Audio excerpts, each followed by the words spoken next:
Here is a brief rundown of how the major media covered up the great polio fiasco during the 1950s.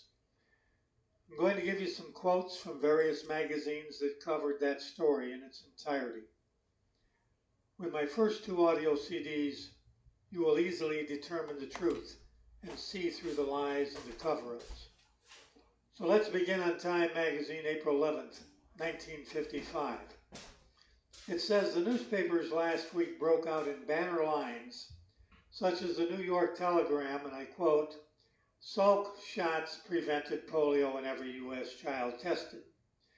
This assertion was patently wrong, for in at least 4 states where there was no doubt the children got the real vaccine, health officers admitted that some of the vaccinated had developed polio, including some paralytic cases. End of quote.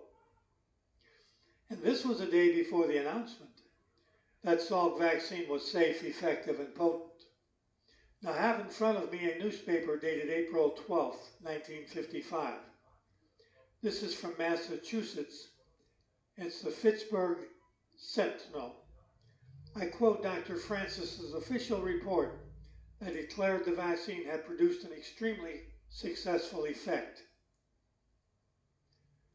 Out of 1,800,000 children in the test program, 1,013 cases of polio developed.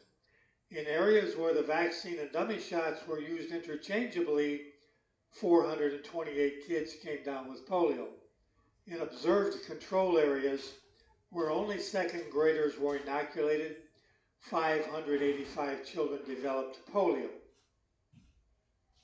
It is hard for me to understand when you read this how anyone could claim that the vaccine was safe or prevented polio when 1,013 kids got polio after they took the vaccine or the dummy shot. But yet this paper said it was incredibly safe. Let's go on.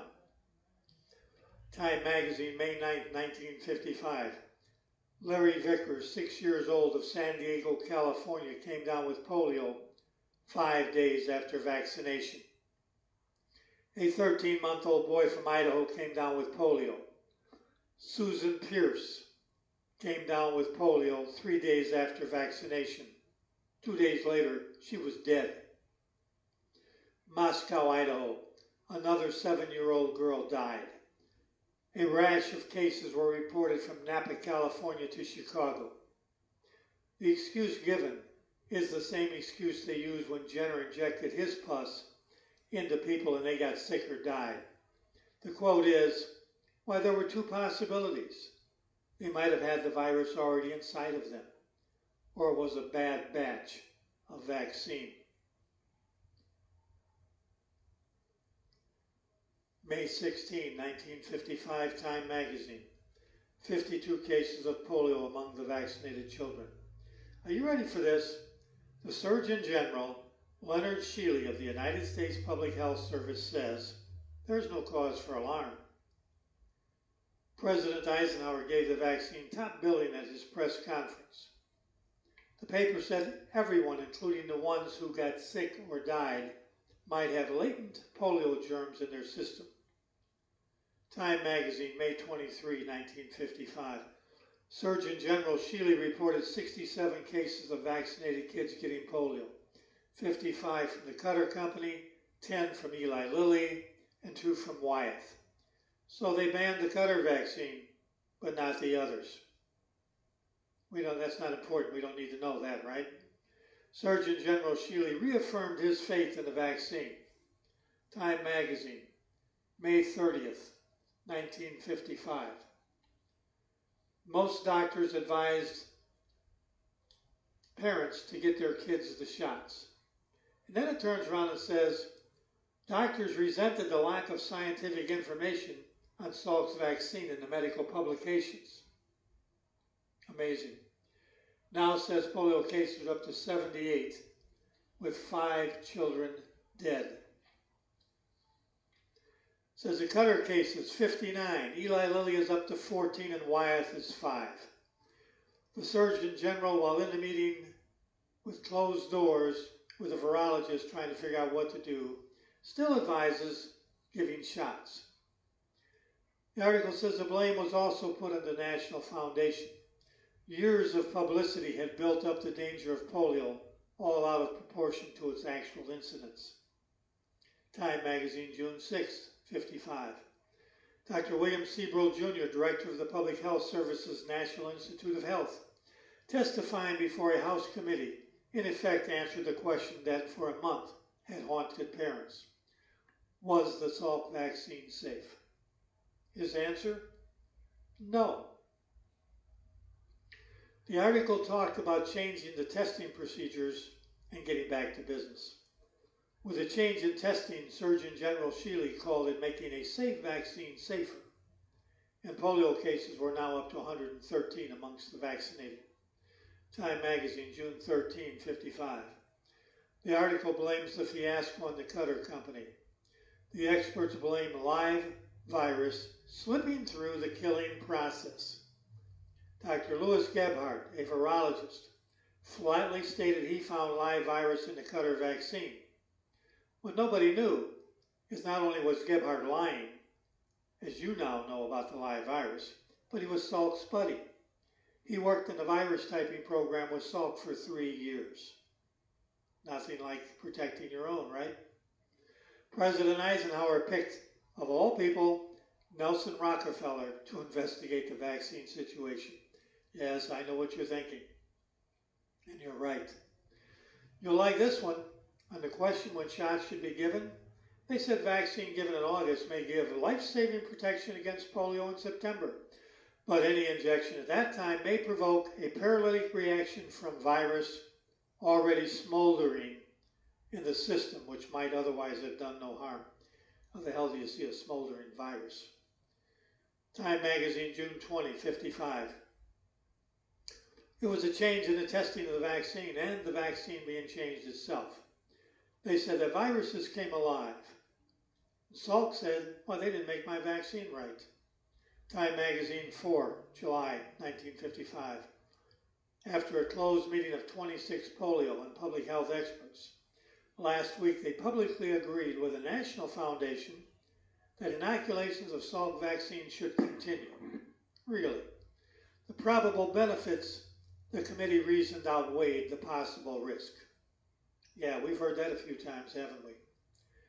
Albert Sabin, a Salk critic wanting to sell his own vaccine, said Salk vaccine should be stopped until the vaccine can be made consistently safe. When the meeting was over, 8 virologists voted to continue the program. 3 voted not to continue, and Surgeon General Sheeley hurried with a statement endorsing the continued vaccination. Now, in these articles, there were no more polio cases listed. And the reason is that the Secretary of Health, Education, and Welfare told the Surgeon General that President Eisenhower does not want to hear of any more cases of vaccine-induced polio. We all know what happened to the reports after that statement. And the results of that meeting have never been disclosed to this day. Harper's Magazine, August of 55. Says Thomas Francis found the Salk vaccine to be effective in preventing paralytic polio and remarkably safe. That's another lie, isn't it? Says over sensationalism by the press, radio, and TV, and a misguided attempt by the Department of Health, Education, and Welfare to withhold from the public information the public was entitled to have from the beginning. Says the National Foundation for Infantile Paralysis had paid for development of the Salk vaccine and paid and arranged for the field experiment. They ordered vaccine to vaccinate 9 million children. Are you ready for this? Before the Francis report was even released. Like they didn't know anything, right? The New York World Telegram reported the vaccine had been found 100% effective. We wonder who released that press to those people and told that lie. Francis said at the press conference that the vaccine had been 60 to 90% effective in preventing paralytic polio. He said there's no evidence to connect the vaccine with the cases of polio that did occur among the vaccinated children. Why, those children simply did not develop immunity or did not develop it in time. That's real scientific proof, isn't it? Just words. The same day, the Secretary of Health, Education, and Welfare signed licenses for the manufacture of the Salk vaccine. That meant the government was now on the hook. On May 7, the Surgeon General stopped the vaccine program. The government virologist and the non-government virologist, including Basil O'Connor from the National Foundation, who paid for everything, were called into a meeting. May 25th, the Surgeon General appointed another committee. A couple of representatives of the Public Health Service and 5 polio experts, including Dr. Salk. They recommended changes in the testing procedure. That's amazing. They wanted to change the testing procedure rather than calling the whole program completely off. And the article says, over the past 20 years, polio has been built up into something more of a threat to health than it really was. This buildup was due to the National Foundation for Infantile Paralysis annual drive to raise money. The article says the Salk vaccine is one of the most thoroughly tested biological products in history. And by the way, the worst number of cases, the year was 1952, with a little over 21,000 cases of paralytic polio. There were 160 million people roughly in the country at that time. Do the math and you will know just how rare polio really was. The article says the Department of Health, Education, and Welfare and the Public Health Service has not been candid with the public. Nice way of saying they were liars, right? The writer says, who's a medical doctor by the way, he visited the National Institutes of Health and was not permitted to see any public health service, scientific, or technical people. He says all the important questions went unanswered for weeks, though those secrets of the state were not involved, just the health of the American people. And then they made the excuse that the polio virus might get into the air to cause this contamination or other. This tells you a lot in between the lines. The article says during the 10 days between the first case of polio and May 6th, Secretary Elvita Kolb-Hobby had made it plain to Dr. Sheeley, the Surgeon General, that there must be no more post-inoculation polio cases on the Eisenhower administration's political doorstep. The immunization program was to be stopped unless and until the Surgeon General could give or obtain from the experts an ironclad guarantee of no more polio incidents. Dr. Sheeley knew he couldn't do that, and the virologist would not guarantee the vaccine. So the person who got the program restarted was Dr. Salk. Sheeley had called in experts in an ad hoc meeting, which meant anybody could say what they wanted, and there was a ton of opposition to Jonas Salk. But on May 20th, Salk sent Sheeley a telegram informing him that he would not attend any more ad hoc meetings. He told Sheeley to appoint a committee who could make decisions and act. This letter was then followed up by Basil O'Connor, president of the National Foundation. The deck was now being stacked for gaining this program and getting it back into operation. This committee was appointed on May 25. The committee, of course, consisted of Salk. They drew up a new set of safety standards. It was a 3-step program. 1, make sure there was no live virus. 2, make the killing process longer. And 3, test for live virus. Sheeley said the new testing would make the vaccine safer and kill the virus. Man, such bullshit. It's obvious now that everyone was concerned about saving their ass. No one was concerned about the victims or their families. Time magazine, November 28, 1955. The scientific courts judging the Salk polio vaccine have had an exasperating way of reversing themselves. Now it's safe, now it's not. Now it works, now it doesn't.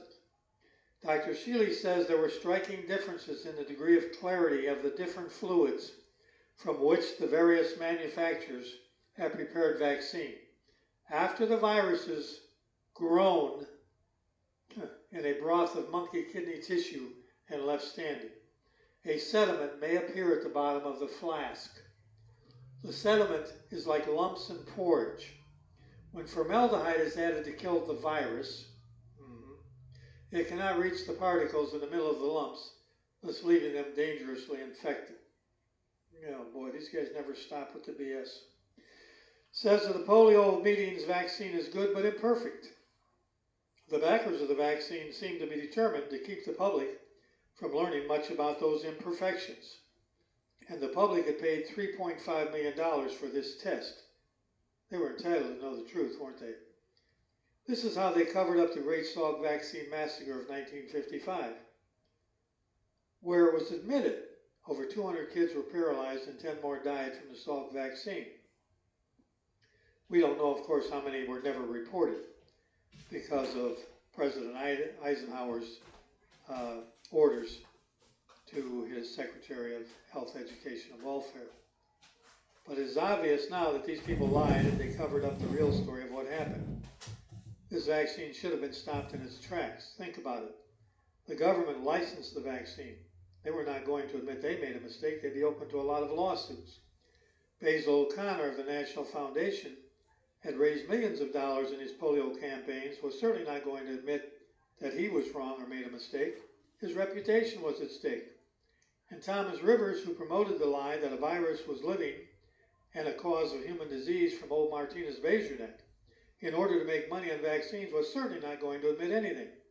So everyone covered it up. No one had the guts to tell the truth. And because of that, we have so many children today taking so many vaccines and having so many problems because this lie has never been exposed until now. Each future audio that I do will tell a story about the excuses, the alibis, the lies, and the truth of the vaccine and vaccine industry and their cover-up.